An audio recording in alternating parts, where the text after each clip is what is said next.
Hello students good morning. Ninth class Hindi medium science में आप सभी का स्वागत है।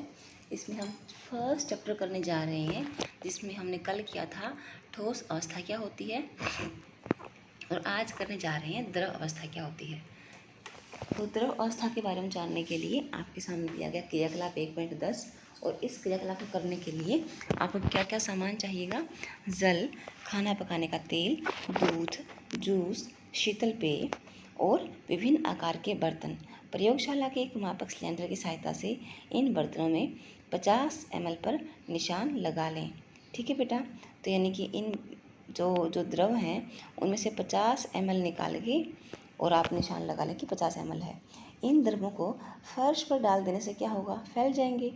किसी एक द्रव का 50 ml माप कर विभिन्न बर्तनों में क्रमशः एक एक करके डाल लें। ठीक है, क्या प्रत्येक बार आयतन समान रहता है? अरे समान आयतन ही रहेगा ना। 50 ml पानी लिया है मान लीजिए, तो 50 ml ही रहेगा। तो किसी बर्तन में डाल दो उसको, ठीक है ना। प्लेट में डाल दोगे तो चपटा चपटा गोल गोल हो जाएगा।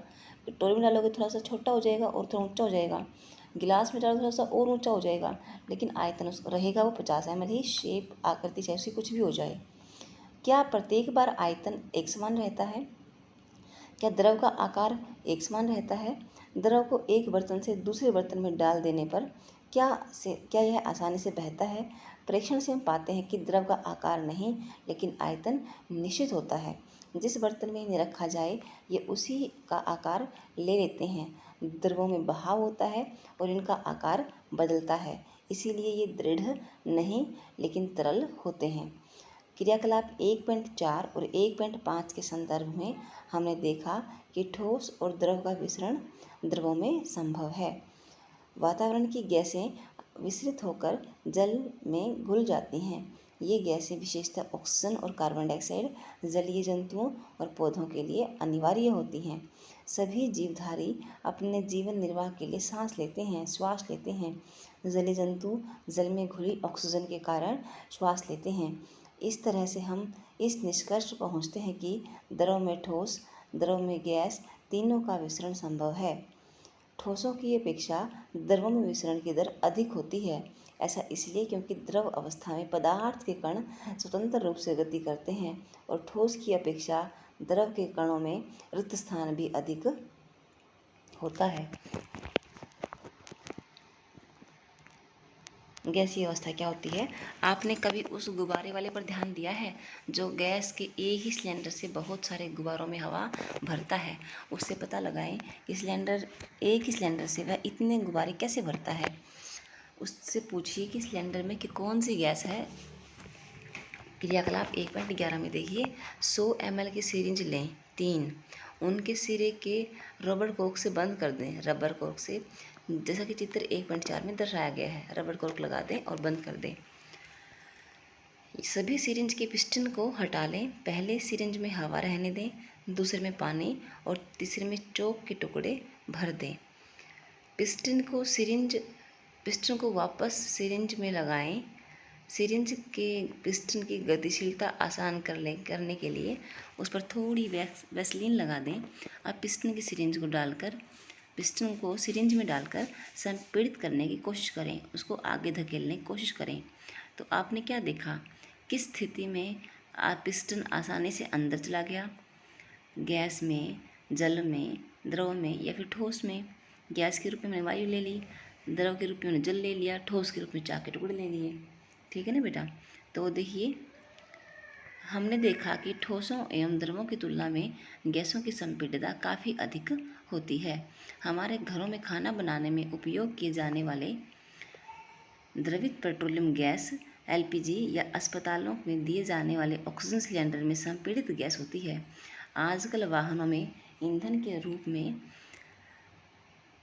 संपीड़ित प्राकृतिक गैस का उपयोग होता है। संपीड़ितता काफ़ी अधिक होने के कारण गैस के अत्यधिक आयतन को एक कम आयतन वाले सिलेंडर में संपीड़ित किया जाता है एवं आसानी से एक स्थान से दूसरे स्थान तक भेजा जा सकता है। हमारी नाक तक पहुंचने वाली गंध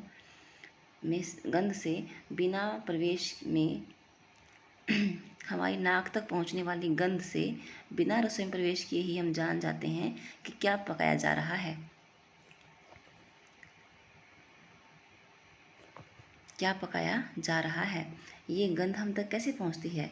खाने की गंध के कण वायु मिल जाते हैं और रसोई से फैलकर हम तक पहुंच जाते हैं। यह गंध के कण और भी दूर जा सकते हैं। पके हुए गर्म खाने की महक हमारे पास तक कुछ ही क्षणों में पहुंच जाती है।